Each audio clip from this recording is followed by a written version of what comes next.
disseminate it.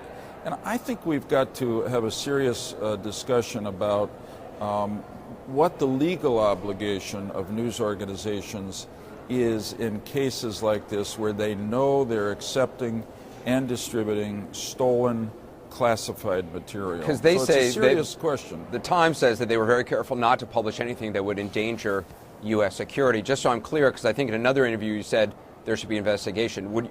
Are you saying that yes, there should be an investigation at the Times? No. Here's what I really said. I'm glad. I appreciate the opportunity you give me to clarify, because I think that's been misunderstood. I think that we all ought to do some serious thinking about what the obligation of credible, legitimate mainstream news organizations is in dealing with this kind of material. I mean, the only thing I'm prepared to say conclusively is that I think the New York Times is guilty of bad citizenship by accepting this material and disseminating it. Whether there should be legal liability, I think that's a topic for committees of Congress, for the Justice Department to do some thoughtful and serious consideration of.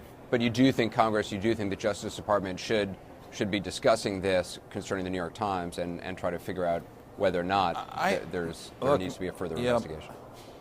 My guess here is that what we're talking about is forward-looking. In other words, in the next case, because the law is not clear now,